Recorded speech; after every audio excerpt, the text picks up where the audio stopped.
Historique de l'exclusion. La mesure d'exclusion telle qu'elle existe aujourd'hui au sein des témoins de Jéhovah ne s'est pas toujours présentée de la même manière depuis l'époque de Charles Taze Russell. En effet, au fil de temps, le groupe est passé du type réseau mystique qui acceptait la différence, à la secte rigide et autoritaire qui n'admit plus les voix dissidentes. Cette page se propose de retracer l'historique de l'exclusion à partir des propres citations des publications de la société Watchtower. Historique.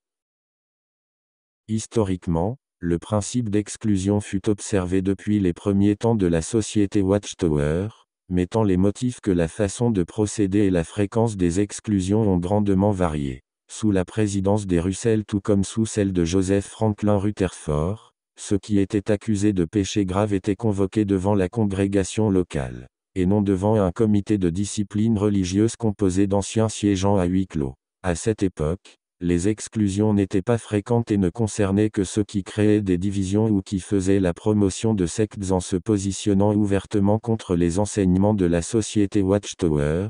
Romains 16h17. 18.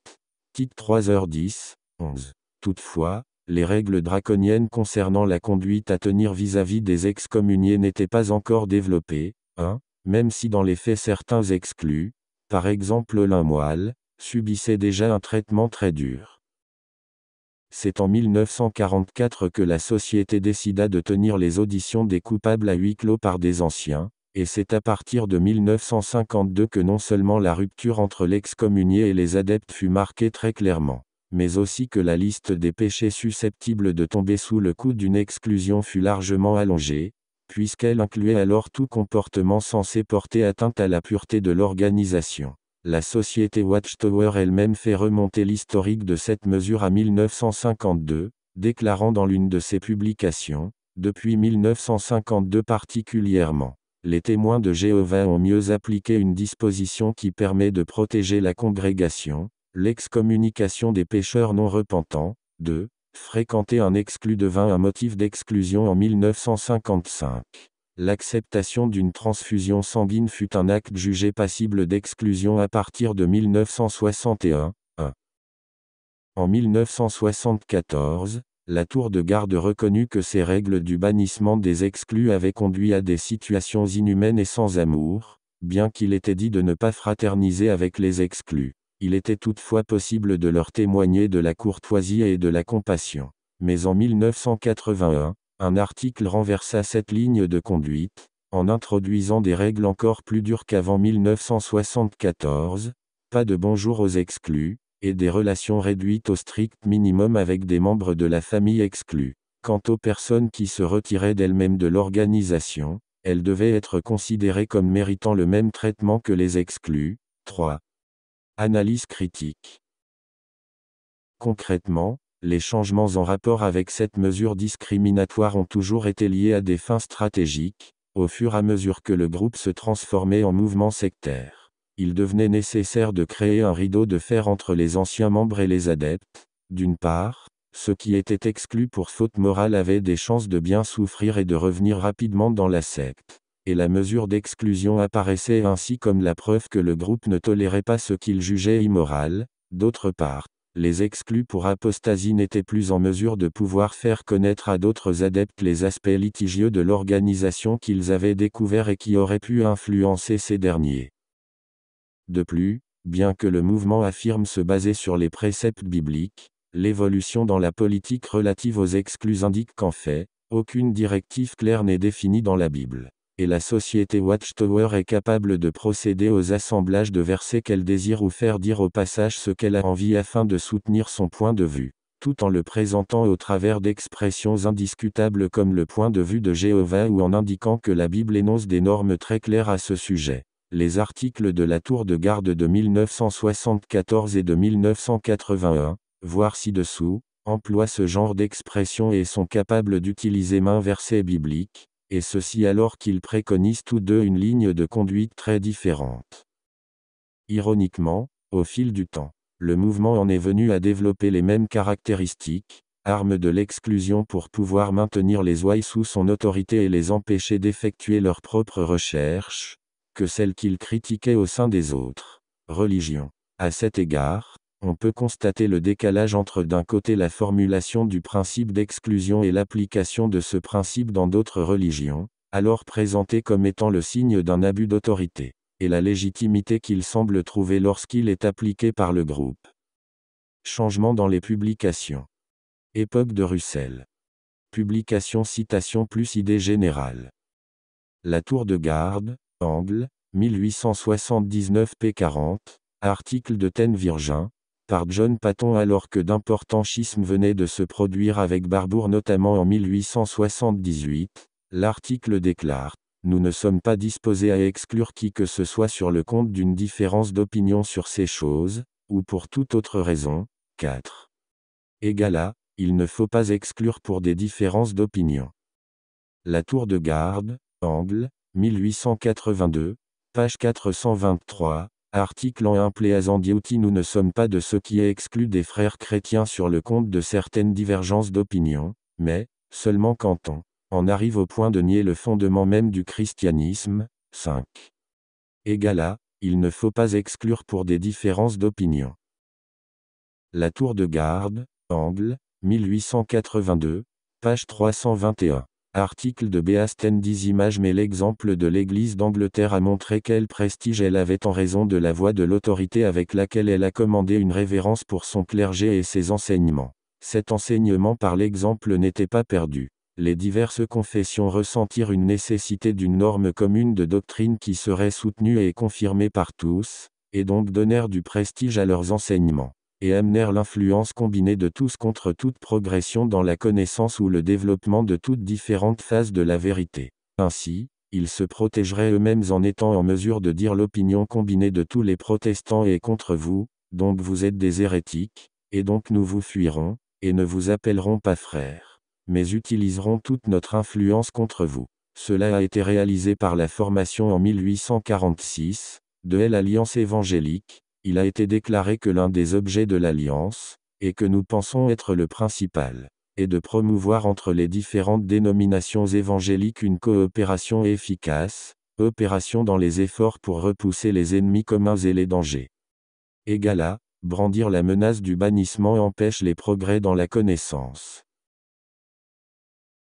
La tour de garde, Angle, 1883, page 552, article Foolproof EV Ministry. En se basant sur la lettre de Jude qui parle d'individus cherchant à introduire de faux enseignements, l'article déclare qu'il faut bannir les mauvaises influences, mais qu'il faut établir une différence entre ces ennemis délibérés de la vérité, et ces saints faibles qui avaient été partiellement vaincus par eux, les arrachant du feu. 6.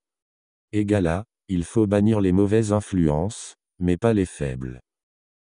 La tour de garde, Angle, 1887, page 923, article Ian Not Hamed of the Gospel. Nous ne devrions pas ignorer l'aide d'un des enfants de Dieu dans la recherche d'une compréhension des Écritures, mais nous devrions prêter attention à eux seuls d'aussi loin et aussi longtemps qu'ils enseignent et expliquent la Bible, en harmonie avec la Bible, tout comme l'Église de Rome. Leur influence, celle des enseignants religieux, s'exerce à restreindre les recherches dans les limites sectaires. Avec la menace implicite de l'exclusion, ils, les leaders religieux, exhortent leurs ministres et leurs étudiants à ne pas rechercher en permanence de la vérité, mais à accepter la voie de leur secte comme infaillible. 7. Égal à, qu'une Église utilise la menace de l'exclusion pour que ses fidèles acceptent sa voie comme infaillible et ainsi ne recherchent pas la vérité est une méthode sectaire. La tour de garde, Angle, 1887 p. 954, article Discipline in the Church, par Maria Russell. Certains de ceux qui se marchaient jadis avec nous dans la lumière de la vérité, revêtus de la justice de Christ, ont depuis retiré cette robe et sont apparus dans leur propre guenille sale, invitant hardiment les autres à faire de même. Alors qu'il est du devoir des membres plus forts du corps du Christ de protéger les plus faibles, de toutes les manières possibles contre ces influences néfastes, il est de leur devoir de lier les délinquants et les chasser, en d'autres termes, de les exclure, pour leur montrer la bonne attitude, et donc de les lier pieds et mains en mettant les autres en garde, restreignant ainsi leur influence sur l'Église. 8. Égal à, il est impératif pour les membres forts de bannir les influences néfastes. La tour de garde, Angle, 1893, page 1588, article Une qualioque d'être séparé signifie ne pas être ami et compagnon, ou ne pas être en communion pour quelque motif. Cela signifie que nous devons faire une division claire entre nous et tous les impurs dans le cœur, tels que cela se manifeste par leur déloyauté envers la vérité, et donc envers Dieu, son grand auteur. Et que cette séparation soit si marquée que l'exclu soit sûr de le savoir, et que personne ne trompe notre obéissance et notre fidélité au Seigneur et à sa vérité. Il ne doit pas y avoir d'obéissance insignifiante ou à moitié dans cette affaire, car nous ne sommes pas seulement séparés dans l'esprit des ennemis du Seigneur, mais nous n'avons pas à toucher les impurs. Comme le dit l'apôtre d'ailleurs, nous devons les éviter, ne pas avoir de part avec eux. Ensuite, la bénédiction de Dieu est liée au respect de cette consigne, puis il est dit, c'est l'esprit du monde et non l'esprit du Christ, qui considère une telle séparation d'avec les impies et les apostats comme un service difficile. Le cœur loyal ne peut pas admettre à sa communion et fraternité ceux qui n'ont pas la même disposition fidèle. 9. Égala, il ne faut pas avoir de relation avec les exclus. La tour de garde, Angle, 1894, page 1699-2, article On in grace, always in grace. Le malfaiteur devrait être rapidement excommunié par tous les esprits purs, refusé à toute reconnaissance et à tous les privilèges de la communion, quelle que soit sa profession ou sa connaissance ou ses talents, donc laissé au monde et au diable pour compagnon, il sera le plus susceptible de voir son état et de se réformer. 10. Égala, il ne faut pas avoir de relation avec les exclus.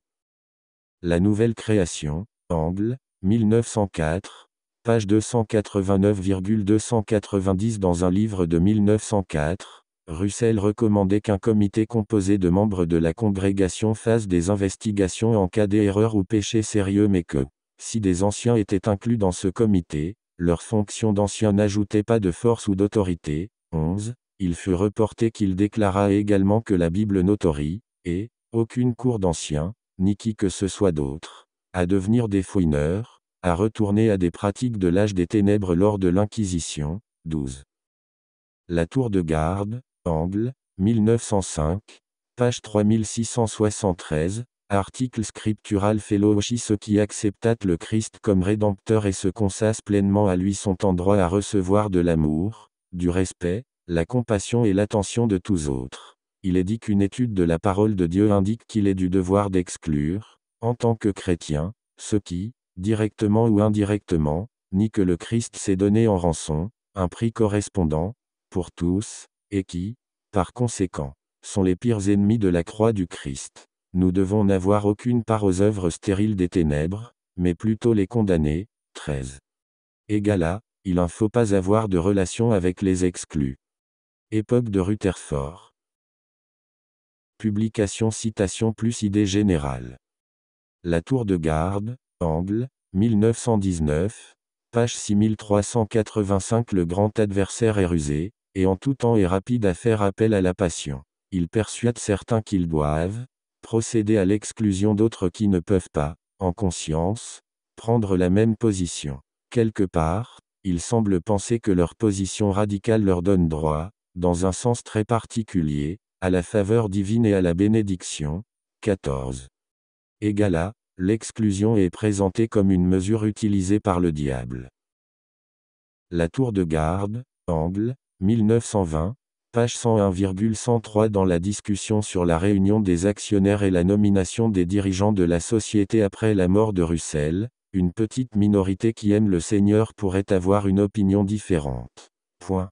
Si certains n'ont pas envie de travailler en harmonie avec la société ainsi constituée, ce serait leur privilège, et pourtant cela ne signifierait pas qu'il devrait y avoir aucun ressentiment, ni qu'une telle personne doive être excommuniée. Si d'autres voient cela d'une manière différente, c'est leur privilège. Il devrait y avoir une pleine liberté de conscience. 15. Puis, à propos de la minorité qui n'est pas d'accord au sein des ecclésias, il est dit, devraient-ils être excommuniés ? Certainement pas. Ils doivent être traités avec bonté, comme des frères, en harmonie avec l'exhortation biblique que nous devrions faire le bien envers tout, spécialement envers ceux de la maison de la foi. Devraient-ils être accueillis comme des frères ? Absolument. Pourquoi quelqu'un devrait-il être traité méchamment parce qu'il ne pouvait pas voir les choses comme nous les voyons? Que chacun exerçait un esprit d'amour, l'esprit du Christ, vers les frères. 16.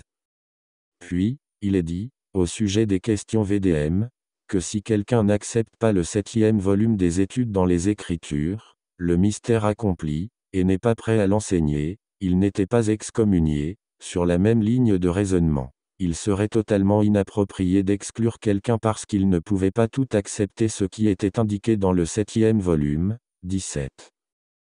La tour de garde, Angle, 15 mars 1922, page 86. Il est dit que dans certaines circonstances, l'Église peut exclure un frère, mais que la Bible n'autorise pas l'Église à lui infliger une punition en vue de le blesser ou de le déshonorer. L'exclusion est une punition qui doit être infligée pour ramener le pécheur. Quiconque suit une voie tentant de conduire un frère ou une sœur loin des autres personnes du Seigneur suit une voie directement opposée à la sagesse divine. Si une séparation devient nécessaire, que ce soit fait dans la bonté et avec pureté de cœur, et sans tomber dans le discours vindicatif ou amer.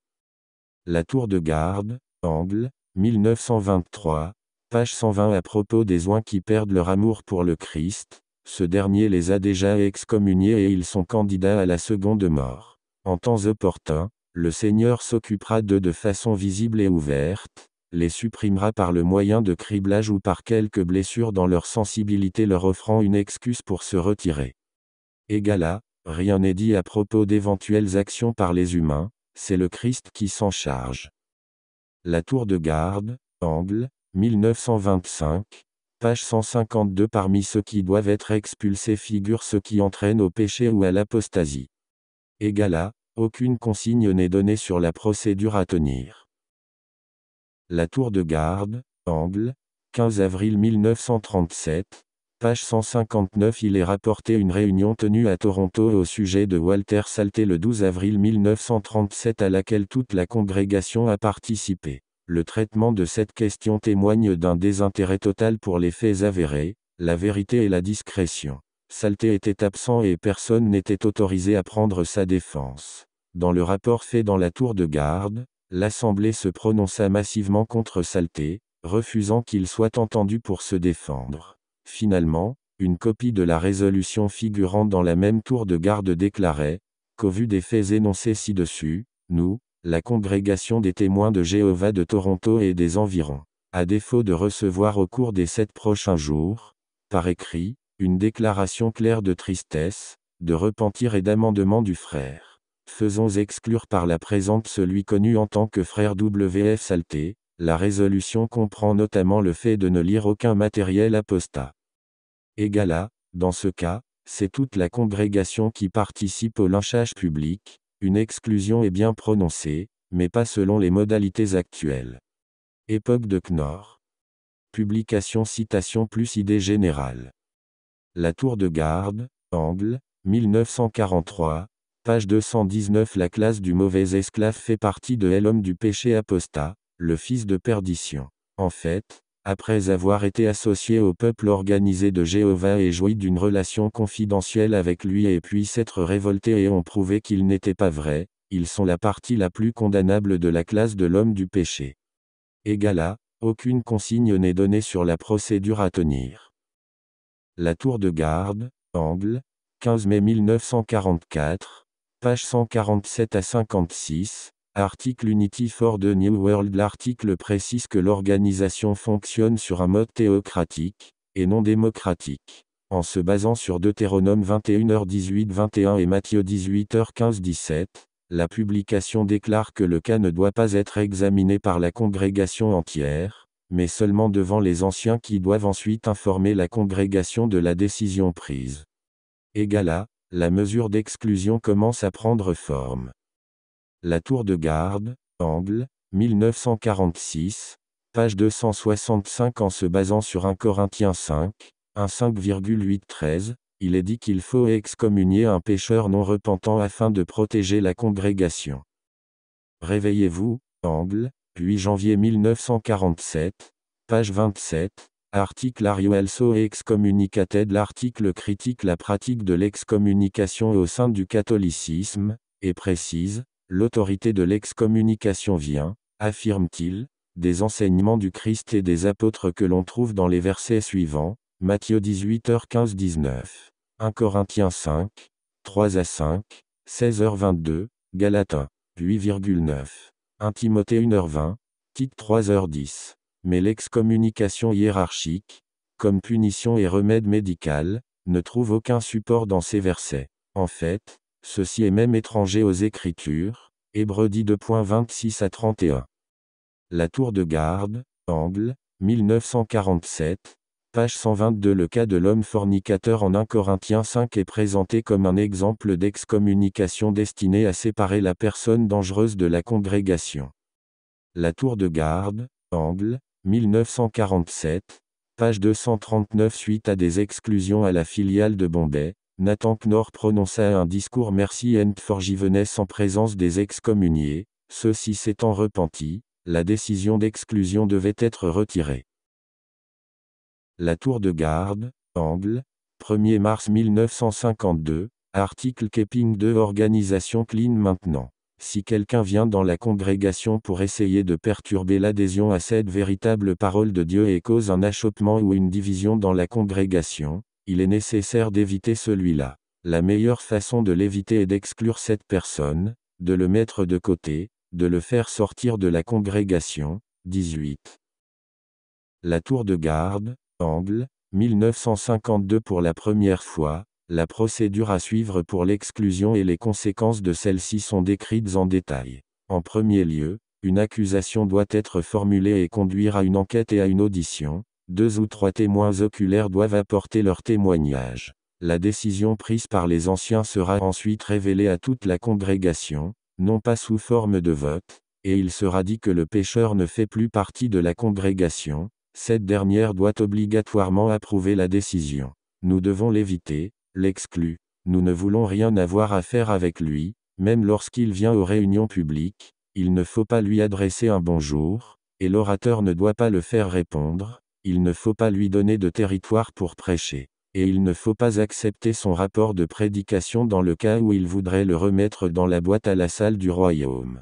On ne doit pas lui remettre d'exemplaires d'informants, et sous aucune circonstance il ne doit être accueilli ou autorisé à entrer dans un foyer privé. L'exclu est présenté comme faisant partie de l'organisation du diable, c'est un pécheur contre l'Esprit Saint qui lutte contre Dieu.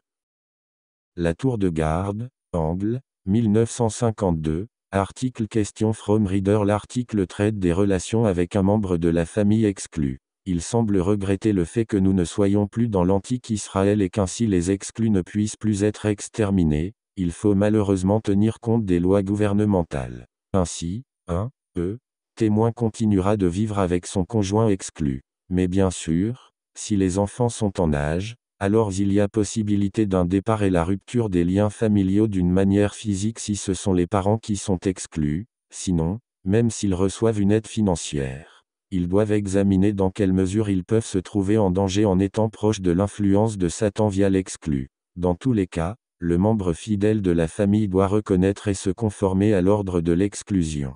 Si le fidèle souffre d'une manière matérielle ou d'une autre façon pour son adhésion fidèle à la loi théocratique, alors il doit accepter cela comme une souffrance pour la justice. La tour de garde, Angle, 1er mars 1953, article Keeping the flock clean. Si la culpabilité est établie de la bouche de 2 ou 3 témoins, et qu'il n'y a pas d'esprit de repentance montré, les frères mûrs n'ont pas d'alternative sinon exclure un tel homme, en avisant la congrégation des faits et lui demandant de ne pas avoir quelque chose à voir avec le contrevenant. Tous les fidèles doivent alors coopérer afin que, si possible, le transgresseur volontaire peut voir l'erreur de son chemin. 19. La tour de garde, Angle, 15 juillet 1958, article Question from Reader. Un individu ayant accepté une transfusion sanguine n'est pas exclu de la congrégation, bien qu'il ait commis une faute. La tour de garde, Angle, 15 mars 1959, article LP Tower Walking Weasley. Les comités de service de congrégation sont présentés comme ayant un redoutable pouvoir dans leur faculté d'excommunier des adeptes. Toutefois, il est précisé qu'ils doivent utiliser ce pouvoir avec prudence, non seulement pour éviter de tomber dans les difficultés juridiques avec les tribunaux du pays, mais aussi pour éviter de pécher avec ce pouvoir d'exclusion à travers un détournement ou un abus de celui-ci. Jamais il ne devrait être utilisé pour évacuer une rancune sur un membre de la congrégation ou pour se débarrasser de quelqu'un qui n'est pas aimé personnellement. Par exemple, l'article encourage ceux qui prononcent des exclusions à faire, par exemple, la distinction entre des commérages et de la calomnie, 20. Égala, c'est l'une des rares fois où un périodique reconnaît qu'un comité pourrait commettre une erreur d'appréciation. La tour de garde, angle, 15 juillet 1963, article Family Responsibilities in Keeping Jehovah's Worship. L'article traite des relations dans le cadre familial, lorsqu'un parent exclu vit sous le même toit que des adeptes. Les liens spirituels sont rompus, toutefois, les conjoints et parents enfants mineurs doivent continuer de cohabiter ensemble. Si l'adepte et son conjoint exclu viennent à la salle, ils peuvent s'asseoir à côté, mais l'exclu ne peut pas participer aux conversations de son conjoint avec d'autres adeptes. L'épouse d'un mari exclu ne devient pas chef de famille, mais peut organiser en privé des études bibliques et ne doit pas dire amen à la prière de son mari. Toutes ces mesures sont présentées comme étant celles de Jéhovah, qu'il faut respecter pour obtenir son approbation. La tour de garde, angle, 15 septembre 1966, article Yaout. Parents N2 Christian congrégation. Si un mineur dédié et baptisé persiste dans des actes répréhensibles graves, refusant de se soumettre à l'approbation imposée par ses parents, la congrégation prendra des mesures pour exclure le jeune pécheur. La tour de garde, 15 octobre 1970, article Juge et conseiller de la Société d'un ordre nouveau. L'exemple d'un comité judiciaire fictif est présenté, mettant en scène un jeune témoin baptisé ayant volé et ses parents ayant rapporté le cas aux anciens. Ce cas est censé illustrer la simplicité avec laquelle un pareil cas est traité. La tour de garde, 15 novembre 1974, article La miséricorde divine montre la voie du retour aux égarés. L'article est consacré à la façon de se comporter envers les exclus. Il est montré, verset biblique à l'appui, exemple de Jéhovah avec Israël, parabole du fils prodigue, qu'il est malgré tout possible de faire quelque chose de positif envers les exclus. À travers l'exemple de Jésus, il est explicité ce que signifie considérer quelqu'un comme un homme des nations. Il ne faut pas avoir un point de vue déséquilibré, extrémiste ou dur, ni une attitude hostile envers les gens des nations. Il apparaît donc clairement que traiter un pécheur non repentant comme un homme des nations et comme un collecteur d'impôts signifie ne pas fraterniser avec lui. Mais, cela n'exige pas que nous le considérions comme un ennemi ou que nous refusions de faire preuve à son égard de la politesse et de la considération courante. Après avoir examiné 2 Jean 9 à 11 et son contexte, l'article déclare, cependant, tous ceux qui sont exclus ne suivent pas ensuite la voie de ces trompeurs et de ces antichrists. Tous ne se mettent pas à encourager activement la pratique du mal, à s'opposer à la vérité et à chercher à tromper d'autres chrétiens pour qu'ils les suivent dans la mauvaise voie qui aboutit à l'exclusion. Égala, cet article écrit par Raymond France montrait une plus grande sollicitude envers les exclus. Cette ligne de conduite resta en vigueur jusqu'en 1981, lors de l'exclusion de France. La tour de garde, 1er juin 1976, page 347, vous devez être saints, car Jéhovah est saint. Plus récemment encore, Jéhovah a montré à son peuple saint la nécessité d'exclure les chrétiens voyés et baptisés qui ne voulaient pas renoncer à la drogue ou au tabac. La tour de garde, 15 janvier 1978, page 24, article La congrégation chrétienne et son fonctionnement. Tant qu'une personne reste sous le coup d'une mesure d'exclusion, elle n'est ni maltraitée ni méprisée, mais considérée, ainsi que le recommandait Jésus, comme un homme des nations, c'est-à-dire comme faisant partie du monde extérieur et non comme un membre de la congrégation chrétienne. Égala, c'est totalement faux, les témoins ne se comportent pas de la même manière envers les exclus et envers les gens du monde, puisqu'ils parlent à ces derniers. Époque de France. Publication citation plus idée générale. La tour de garde, 15 décembre 1981, page 19 à 24, article Le bon point de vue sur l'exclusion. L'article renverse la position adoptée dans la tour de garde de 1974, les témoins doivent refuser, tout contact avec le coupable non repentant. Ce refus d'avoir des relations spirituelles ou amicales avec la personne expulsée reflète leur fidélité au principe de Dieu et leur obéissance. De même, ceux qui se retirent doivent à juste titre être considérés et traités de la même façon que les personnes qui ont été exclues pour avoir péché, en cas de relation d'affaires avec un exclu. Les conversations spirituelles et les rapports amicaux appartiendront au passé. Il est dit aussi de ne pas adresser un bonjour à une personne exclue.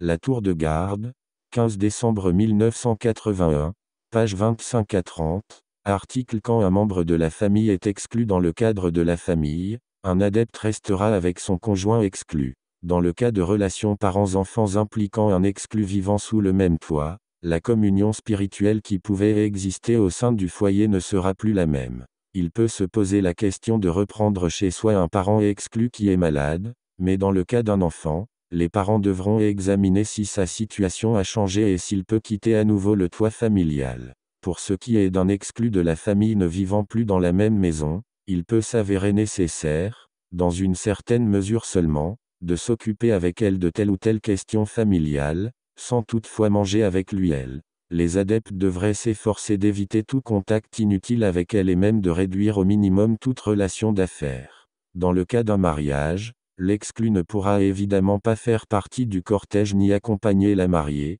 En cas de décès, la congrégation ne prononcera aucun discours public. Les adeptes sont invités à considérer comme leur vraie famille leurs coreligionnaires. L'exclu est présenté comme ayant renoncé à la compagnie des frères et à une grande partie des relations qu'il entretenait auparavant avec les membres de sa famille qui sont chrétiens. La tour de garde, 15 juillet 1985, page 31,32, article Question des lecteurs. Une personne qui s'est retirée doit être considérée de la même manière qu'un exclu, l'article précisant. En reniant la congrégation de Dieu et en abandonnant la voie chrétienne, il se faisait apostat. La tour de garde, 15 octobre 1986, page 31, article Question des lecteurs. Une personne qui assiste au culte d'une autre religion est exclue ipso facto si elle continue de le faire après avoir été reprise par les anciens. Dans ce cas, ces derniers se contenteront de dire à la congrégation que cette personne s'est retirée volontairement, sans qu'une procédure d'exclusion ne soit nécessaire. Année 2010.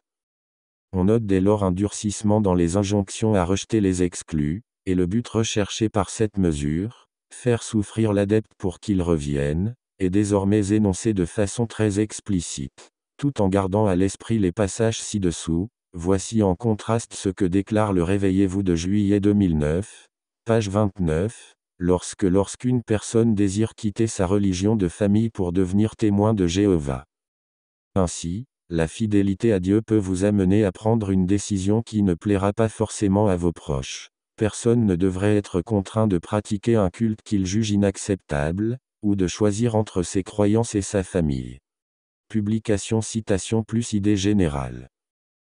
La tour de garde, 15 février 2011, page 32-18. En rompant vos relations avec la personne qui a été excommuniée ou qui s'est retirée de la congrégation, vous montrez que vous haïssez l'état d'esprit et les actions qui l'ont mené à cette situation. Vous montrez aussi que vous l'aimez suffisamment pour agir au mieux de ses intérêts. Votre fidélité augmentera peut-être les probabilités de la voir se repentir et revenir à Jéhovah. Puis le périodique cite le cas d'une TJ exclue, puis réintégrée et dit, si des chrétiens, y compris sa famille, avaient maintenu un contact régulier avec elle alors qu'elle était excommuniée, l'auraient-ils aidé à parvenir à une telle conclusion. Il est également cité le cas d'une mère adepte ayant décidé de ne plus fréquenter son fils exclu, ce qui indique que cela s'applique même dans le cercle familial. Par ailleurs, l'article renvoie, dans un astérisque, à la tour de garde du 15 décembre 1981, page 25 à 30, indiquant ainsi que ces pages sont toujours d'actualité.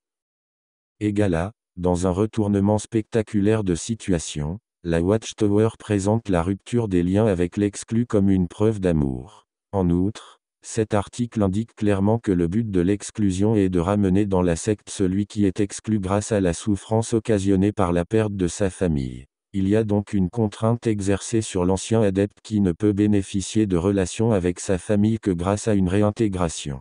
De telles consignes sont contraires au droit fondamental de changer librement de religion, Article 18 de la Déclaration universelle des droits de l'homme, puisqu'elle oblige l'adepte à choisir entre elle ou sa famille. La tour de garde, anglais, 15 juillet 2011. Supposons qu'un médecin vous dit d'éviter le contact avec quelqu'un qui est infecté par une maladie contagieuse mortelle, vous savez ce que signifie, ce que dit le médecin, et vous devriez strictement tenir compte de son avertissement. Eh bien, les apostats sont mentalement malades, et ils cherchent à contaminer les autres avec leurs enseignements déloyaux. Égala, en Grande-Bretagne, cet article fait l'objet d'une enquête policière au motif d'incitation à la haine religieuse. La tour de garde, 15 avril 2012, page 12 16,17, article La traîtrise, un signe des temps. Certains doivent même être excommuniés. Ceux d'entre eux que la discipline a formés réussissent à se rétablir spirituellement. Heb midi 11, notre fidélité est alors mise à l'épreuve.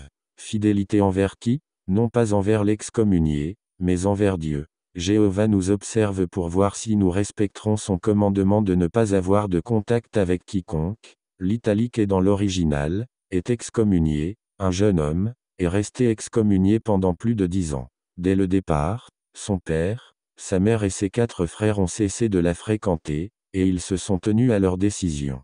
Il essayait parfois de s'associer à leurs activités, mais chacun d'eux est resté ferme en n'ayant aucun contact avec lui. Après sa réintégration, il a confié que sa famille lui avait toujours manqué, surtout le soir quand il était seul. Il a reconnu cependant que, si les siens l'avaient fréquenté ne serait-ce qu'un peu, cela lui aurait suffi. Mais ils ne communiquaient plus avec lui. Le vif désir de profiter de leur compagnie a été l'un des facteurs qui l'ont poussé à tisser de nouveau des liens avec Jéhovah.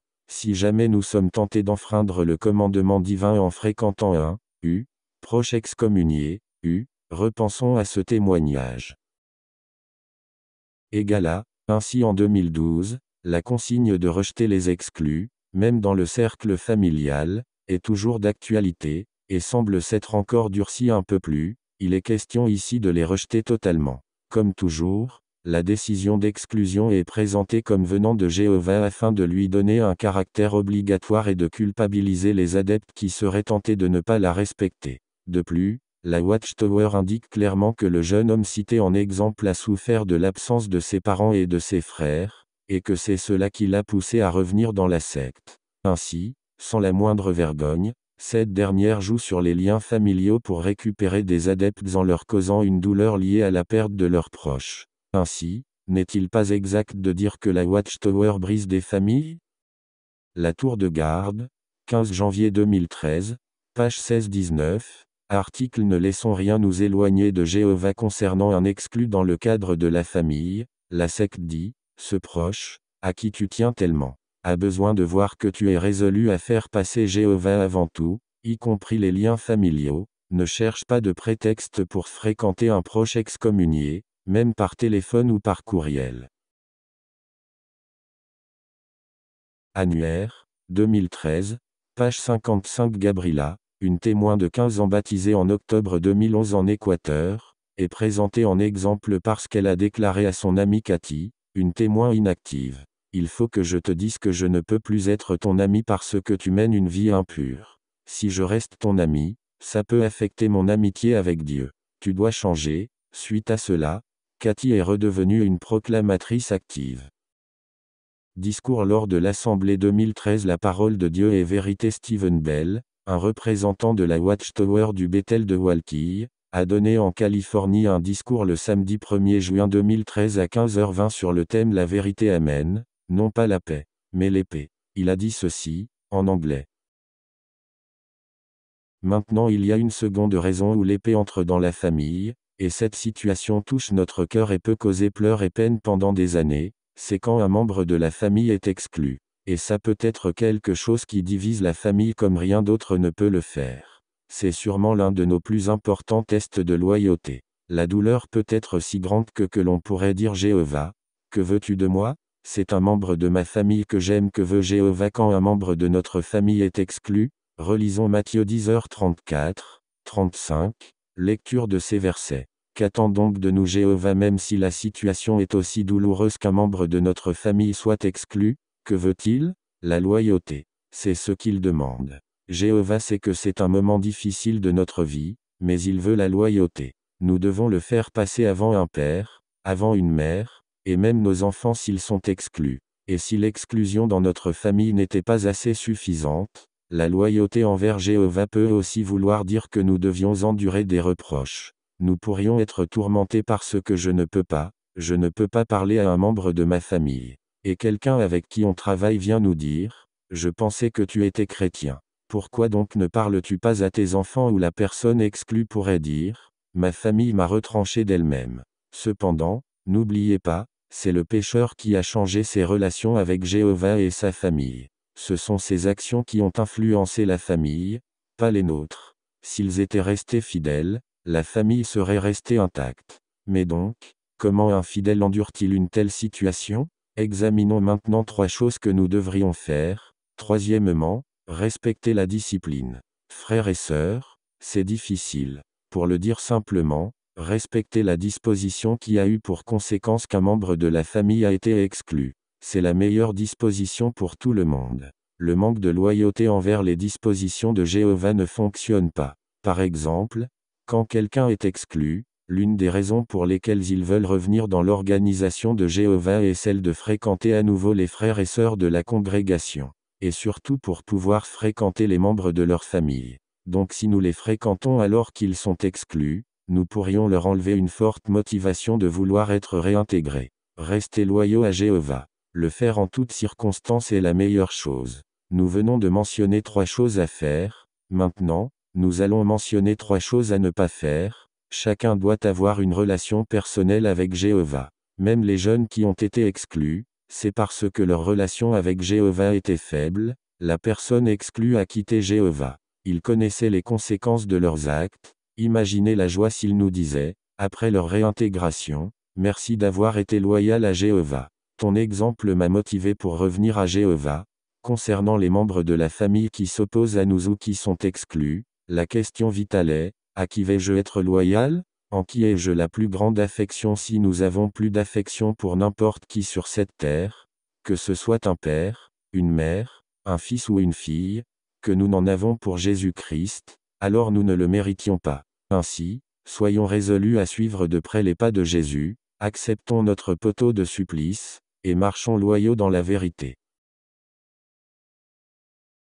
Égala, sur le programme de cette assemblée, il était écrit, « Comment peut-elle, la vérité, être bénéfique à vous et à votre famille ?» En effet, cette pseudo-vérité est si bénéfique à la famille qu'elle peut complètement la détruire. Quel discours scandaleux! Le dirigeant de la secte admet ici et explicitement qu'il faut faire souffrir l'ex-adepte par la rupture des contacts avec sa famille pour qu'il revienne dans la secte. Le chantage affectif est ici ouvertement assumé. En fait, on fait comprendre aux adeptes que l'exclu doit être pris en otage jusqu'à ce qu'il accomplisse les vœux de la Watchtower, retourner dans le soi-disant paradis spirituel où seuls ceux qui sont d'accord avec la secte et qui accomplissent les exigences de celle-ci ont droit à l'affection conditionnelle des autres. Il est bien précisé que même les jeunes qui sont exclus doivent être rejetés. Alors qu'il est fréquemment rapporté des cas de baptême de très jeunes enfants n'ayant manifestement pas encore la maturité pour comprendre la portée de leur engagement et qui n'avaient sans doute connu rien d'autre que l'enseignement jéhoviste. Comme toujours, la mesure d'ostracisme de l'ancien membre est présentée comme venant de Jéhovah et de Jésus, qui pourtant fréquentait les collecteurs d'impôts et les prostituées, alors que c'est la Watchtower qui l'a instaurée et cherche à la faire passer pour une mesure divine. Le passage de Matthieu 10h34, 35 est par ailleurs totalement instrumentalisé pour servir les intérêts de la secte, nullement par il n'y est fait mention d'une demande de rupture. Le sens des paroles étant plutôt que des membres de la famille s'opposeraient aux chrétiens, non simplement qu'ils ne partageraient pas les croyances de ce dernier. Ce discours montre toute la pression qui est mise sur l'épaule du témoin de Jéhovah pour qu'il rompe les liens avec un membre de sa famille exclu, et il est à souhaiter que cela mette en garde les non-adeptes sur les dangers de cette secte qui paraît si inoffensive de prime abord, et qui d'ailleurs tient une véritable langue de bois, voire n'hésite pas à mentir. Lorsqu'elle est interrogée par des gens de l'extérieur sur le traitement réservé aux excommuniés. En imposant de telles directives cruelles, la Watchtower cherche à détruire l'affection naturelle des membres d'une même famille. Il est d'ailleurs dit dans le discours que les adeptes pourraient en souffrir profondément. ce qui prouve qu'une telle règle va à l'encontre de leurs sentiments naturels, faisant ainsi la promotion d'un comportement qu'elle considère comme caractéristique des impies du présent système de choses. 2 Timothée 3, 1-5, TMN. La tour de garde, 15 novembre 2014, page 14 Lévitique, 10-11 rapporte une situation douloureuse vécue par Aaron et sa famille. Un jour, au tabernacle, un feu du ciel a consumé 2 élèves d'Aaron, Nadab et Abihu.